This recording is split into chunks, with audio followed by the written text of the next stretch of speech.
Guys, Will here with W.T.F car reviews, and today we're going to be reviewing the all-new 2024 Jeep Grand Cherokee Limited. And big thanks to Christopher and the rest of the management and staff here at Furman Chrysler Dodge Jeep Ram in Newport Richey, Florida for helping make this review possible.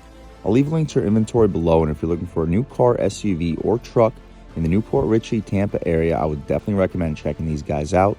And as for Christopher. And for those of you guys who don't know, the Grand Cherokee has been Jeep's midsize SUV since 1993.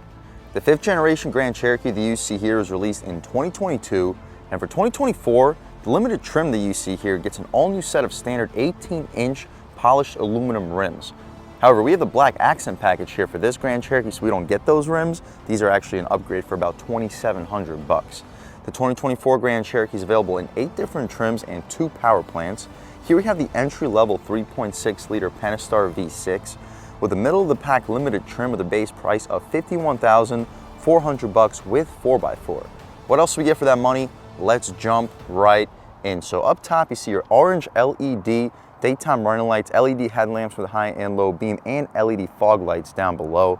Panel housing your advanced safety features. The black accent package also gives us black inserts for the grille and sub-light trim with black headlight housing as well. The Jeep badge up front's also blacked out, all part of that $2,700 accent package. Mirror caps too, window trim, and roof rails up top. The wheel and tire setup, as you mentioned, we get the upgraded one here with the black accent package with the black gloss 20-inch rims wrapped in Pirelli Scorpion Verde all-season tires. The dimensions are 265/50 R20, so the 50 series sidewall tires should keep the ride quality nice and plush, and a 265 square setup with this all-wheel drive system should have no problem putting the power down. We have black plastic cladding for the wheel well and rocker panel side skirt areas, black Grand Cherokee badging with a blacked out American flag right in front. Hopefully you can pick that up on camera. I'll try to re-center it for you guys. Anyway though, we get black window trim too with this black accent package, black B-pillar and C-pillar, roof rails too. The gas cap is push to open. Let's check it out. We get easy fill, and you can throw 87 octane fuel here for this Grand Cherokee with the 3.6. You see your old school Wrangler right over there as well. Same rear wheel and tire setup. The only difference is a smaller brake caliper. Out rear, more black trim and black accented lights. Blacked out Jeep badge, 4x4 limited, also blacked out. Shout out Furman Chrysler in Newport Richey, Florida for helping make this review possible. LED third brake light up top too. You get full rear parking sensing too, and a plastic cutout for the trailer hitch. That's about a $600 option, and I believe this Grand Cherokee can tow between 6,000 and 7,000 pounds. The exhaust tip hidden away in the lower right corner, and speaking of the exhaust tip, let's fire up this 3.6-liter Pentastar V6, and here she sounds.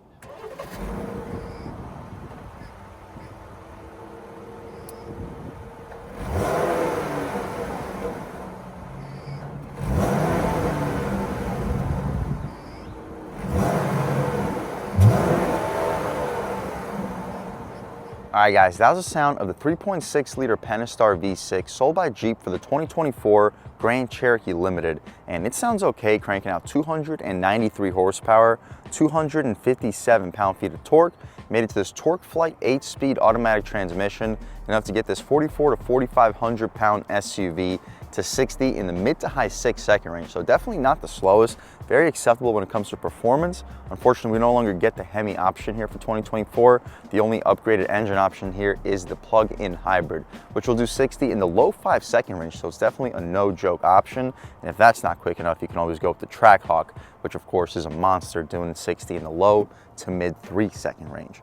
What you see is basically what we get. Appreciate the hydraulic struts. You can shut this hood right down, take a step back, and walk around this 2024 Jeep Grand Cherokee Limited 4x4 one more time. With this black accent package, I think this is a great looking premium all-wheel drive off-road capable SUV. Taking a step inside, we get smart access for the driver and a front passenger, blind spot monitoring on the glass with a heated outside mirror. Taking a step inside, we can turn these lights back to auto so the vehicle's not yelling at me. We get soft touch material up top, wood trim, aluminum door handle, 2-person memory seats, auto one touch up front, 4-way adjustable mirrors, and a gushy soft armrest. Ton of storage down below. You'll fit a 14-inch sandwich and a big gulp right in front of it with some candy bars in front of that compartment.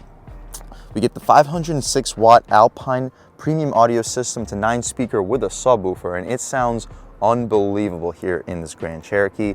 Leather trim seats, the white contrast stitching, fully adjustable 4-way lumbar. You can recline, drop, lift, and slide the front seats. Taking a step inside, we can really check it out. So foot on the brake, engine start, stop, and everything fires right to life. But first thing we notice, this is a really premium interior. I like the steering wheel, it's thick. It has very good weight to it, solid 10 and 2 bolstering notch, 9 and 3. It has a good thumb slot, but it doesn't cut out for your fingertips, so it's not the most comfortable for a 9 and 3. Really not a big deal. Rubberized horn area, the horn itself, loud and aggressive. People should be definitely getting out of your way. We'll do a window check.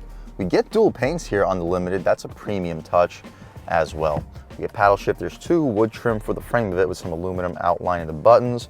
On the left side, we have our adjustments for the infotainment. We can hang up and answer our phone calls. And on the right side, we get our radar cruise control too. Speaking of infotainment adjustments, we're looking at oil life, tire pressure, stop start, and fuel economy. We can go up and down for the trip A, trip B, terrain status with our drive modes, 4-wheel drive distribution, music, and our stored messages. My personal favorite to look at all times would be this screen with a digital speedo and the tach underneath. Coolant temperature in the left corner, fuel level on the right, temperature outside up top. Stocks have a very satisfying click to it.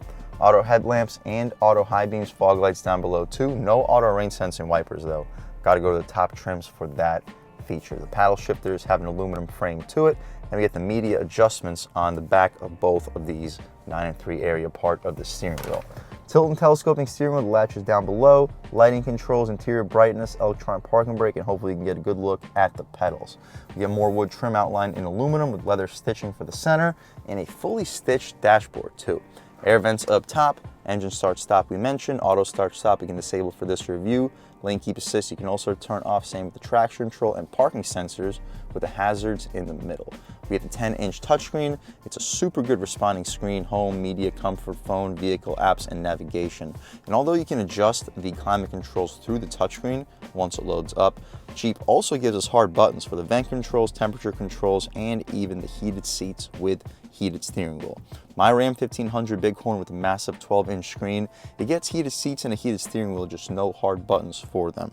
Anyway, continue along, the volume dial has a super satisfying click. We also get navigation with Jeep's updated display. It's a 3D display. The response is excellent. Just like an iPhone, it responds perfectly to the touch, shows you the gas stations nearby, as well as their prices. You see the heated seat information up top, clock, Sirius, XM, vehicle settings. Let's see what we have available. You guys can pause, take a look at everything that can be potentially adjusted. My personal favorite to leave it in will be the home screen, so we'll leave it there. Beneath that, we have all of our climate and comfort adjustments. You can open up this cubby with a double click. We have USB A and C ports, 2 of them, aux port in the center, and a 12-volt. No wireless charging pad, but a nice storage compartment for that, or a key, wallet, phone, whatever you'd like to throw in there, any car accessories. Drive mode selector, we get sand, mud, snow, auto, and sport mode. We'll start the review in auto and maybe try out sport and see what the differences are. The gear selector controlling the 8-speed torque flight transmission. We can check out the backup camera real quick. Super high resolution, guidance lines, and trajectory. And since we have a horizontal display, unlike my Ram 1500, the camera takes up the entire screen. We also have the zoom function where you can see an over-the-top trailer hitch view. That'll be convenient if you are lining up your hitch to a receiver. But throwing right back in a park, we immediately return to our home screen. And while we're in reverse, you can see your parking sensors from your digital gauge display. We have 2 cup holders. You'll fit 24-ounce bottles with these pushy things to keep your drinks in place, with some interior illumination as well. Gushy soft armrest for the center console, 2 tiers of storage. You can throw some business cards, car accessories in the first tier, and you'll fit 6 or 7 1-liter bottles of soda in there. Super spacious. The glove box, we can open it up. It's damped, not lined in felt, but you'll fit 20-ish license plates in there. You'll easily fit a pair of shoes if you're under a size 12. One complaint that I gotta give this Jeep so far, it's been excellent. We don't have a frameless or auto dimming rear view mirror. We have to flip this flappy thing to dim it. With a base price at around 51,000 bucks, auto dimming rear view mirror should have been standard. We have 3 garage home link settings. Interior lights are LED, trunk release, SOS assistance, and our interior lights adjusted all up top. No moonroof. That's about it though, guys, for the front seat of this 2024 Grand Cherokee Limited 4x4 with the $51,400 base price.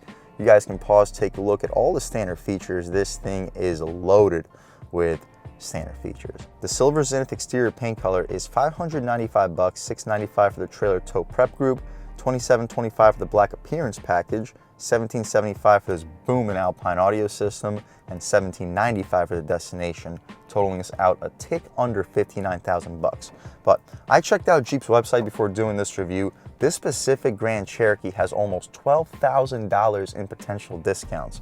So we're talking about a potential $46,000 base price, out the door, taxes, dealer fees, whatnot. You're looking at a $50,000 way to get into a basically fully loaded four-wheel drive Grand Cherokee. We mentioned the other day we reviewed a Honda Passport Trail Sport with about a $45,000 base price, and we mentioned to get a similarly equipped Grand Cherokee will be 10 to 15,000 bucks more. And as you see, it is $58,900 for the base price. That's almost $15,000 on top of that Passport. When you factor in potentially $12,000 of discounts, and you're only sitting about 2 or 3, maybe 4,000 above the Passport out the door, you get a lot more for the money, and this is a way more premium feeling and looking interior, exterior, all throughout. Plus, Jeep's reputation when it comes to off-roading is probably a little bit better than Honda's. But then again, Honda's reputation for reliability, you guys all know the answer to that. But out rear, we get soft touch materials, wood trim down beneath with an aluminum door handle, leather for the center, leather for the armrest, lock and unlock. We don't get an auto one touch rear window, 2 speakers for this Alpine audio system, solid storage. You'll fit some candy bars, maybe slide a 6-inch sub vertically, and a 24-ounce water bottle in front with additional storage. The rear seats are decently bolstered for a back seat, still got that white contrast stitching. You can recline the seats, but speaking of that, let's take a step inside and see what we got. So at 6 feet tall, sitting behind my seat settings, I still have about 5 inches of knee room, headroom, about an inch, maybe an inch and a half. But these rear seats recline. So in the full recline setting, now I have like 7-8 inches of overall headroom, and I feel extremely comfortable. That's why you'd want to go for a mid-size 2-row over a compact 2-row, just simply the back seat space while still having a massive size trunk. We get rear air vents too, no third zone climate. It is available in the higher trims, but we do get heated rear seats, 2 USB-C and USB-A ports with a 12-volt AC outlet, or not 12-volt, 115-volt, 150-watt AC outlet out back. Cargo nets behind both of the front seats. The interior lights up here are LED. We get a hook for both of the grab handles in the back seat, string to open up the center console. And it's pretty soft, feels like genuine leather with 2 cup holders. You'll fit 24-ounce bottles in there. We'll lift this seat back up to its upright position, hop out to the cargo space, see how much space is offered back there, and then take this 2024 Jeep Grand Cherokee Limited out for a drive. So right here is the button for your power opening lift gate, and it opens up pretty quickly. Hopefully you can pick up your subwoofer in the right wheel well area, and this sound system bumps because of it. Overall though, you guys can see this is a massive cargo space. That's why you go the 2-row midsize, as you mentioned, over a compact for the practicality. Secret storage underneath this floor is your spare tire. It's almost a full size, 245 wide, 65 sidewall. So as far as sidewall size, about the same. It's just not quite as wide of a tire compound. Anyway, though, you can fit quite a bit of secret stuff surrounding the spare tire. The wheel well cutouts allow you to fit a golf bag horizontally. You'll definitely fit it diagonally. And I'll leave a link right here to show you exactly how much cargo space is behind the second row and with the second row folded down. Also, another thing I really like about this SUV is the location they have for the trunk close button or the liftgate close button. I haven't seen this since the 2nd generation Ford Edge. This is convenient because if you have heavy grocery bags in your hands, you don't want to have to lift them all the way up top to have to press the button to close your liftgate. This allows you to press the button very close to where your hand would be with the bags, and it gives you like 2 or 3 full seconds to get out of the way so you don't have to worry about getting doofed in the head by your liftgate. That's about it though, guys, for the inside and outside of this all-new 2024 Jeep Grand Cherokee Limited. It is a beautiful SUV both inside and out. I think it's one of the best lookers in the segment. It's definitely one of the more off-road capable family mid-size SUVs. Performance-wise, with this entry-level 3.6-liter power plant, let's take this 2024 Jeep Grand Cherokee Limited out for a drive and see what it's got. All right, guys, now we're just about seeing everything we need to see with the inside and outside of the 2024 Jeep Grand Cherokee Limited. Let's take it out for a drive and see what it's got. Over the bumps, the ride quality in this SUV is fantastic. All right, guys, taking a step out here. We'll lean into it. 3rd throttle. Wow, really sensitive. to about 4,500 RPM with just a third throttle. That's something that I remember from the previous Grand Cherokee videos.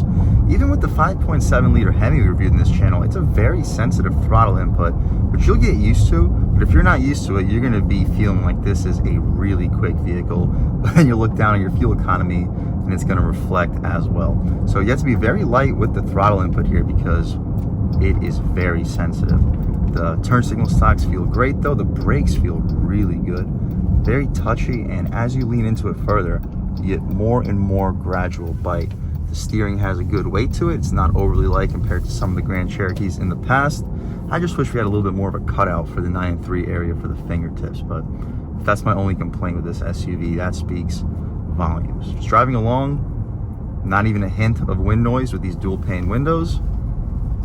We haven't demonstrated the Alpine audio system, but it sounds fantastic. You can upgrade even further to the Harman Kardon, but in my opinion, this Alpine is more than good enough. The ride quality too, you run over the bumps, it's like they don't even exist. Jeep really made this Grand Cherokee feel like a luxury SUV. We just got out of the Honda Passport Trail Sport on this channel, and it had about a $45,000 base price. And I was saying that it's a good bargain comparison to the Grand Cherokee, but after you drive a Grand Cherokee, it just feels miles ahead of the Passport from a premium department. And as we're running over the bumps, the ride quality is fantastic. We reviewed a Summit Reserve last year for 2023, and it had the air suspension. And the air suspension does make a noticeable difference for the ride quality, but not enough to justify the cost. If you're looking to save a couple $1,000, you're not going to be losing a whole lot in the ride quality department from the standard suspension. Jeep did a great job with the standard suspension. And just slight throttle, you keep up with traffic so well. Although this is an entry-level power plant with this 3.6 liter Pentastar V6, they tuned it in a way where it is very responsive. All right, guys, we can take a step out here, lean into it a little bit more. We're still in auto mode. Good performance at half throttle. It shoots us again to about 4,500 RPM, and it has a really nice snarl with this V6 engine. Sounds good. The brakes feel really good. We're still in auto mode after this twisty. Oh, low fuel alert. After this twisty, we'll try out sport. But in normal mode, the steering feels good. The throttle response is solid. Let's try out sport. The revs immediately increase. We're just holding at around 2,400 RPM. The steering does feel a little bit heavier in sport. Once this guy passes, we'll try the gas pedal. About halfway. More responsive. Yeah. This does not feel like a slow SUV by any means. I could definitely see 0 to 60 in around the mid 6 second range. And if that's not quick enough, check out the 4xe. You'll be doing 60 in the low to mid 5 second range. Brakes feel about the same in sport. We'll try out the paddles. Pretty responsive. Yeah, steering feels a little bit better in sport. Throttle is more sensitive and coming out. Paddles are responsive too. It feels decently sporty. They definitely prioritize the luxury aspect of this SUV over the sportiness. If you need something a little bit more sporty, I think the older versions with the Hemi were a little bit more towards that. But I guess the Hemi didn't sell very well with the Grand Cherokee. It sold a little bit better with the Durango, and Durango also had 3 rows before the Grand Cherokee L came out, so it just really offset the sales figures over the last few years. I wish we could still get this Grand Cherokee with a Hemi. I'm sure a lot of you guys do too. But for the 3.6 liter V6, it still feels surprisingly solid. One more downshift. The downshifts aren't super responsive, but the upshifts are. We'll throw it in a little bit quicker than we should for this twisty. Good brakes, good steering, and coming out. Good low end torque, and good overall punch. But at around 3,000 RPM, that's not the meat of this power band. You got to get past 4,000 to really start to feel this power. One more downshift, second gear on the gas. See, good torque, but once you cross 4,500, that's when this power plant really wakes up. We can take it out of sport, no need to beat it up any further. The brakes still feel great, and the steering feels fantastic, even in the normal mode. Because of that, I wouldn't recommend using sport in this SUV.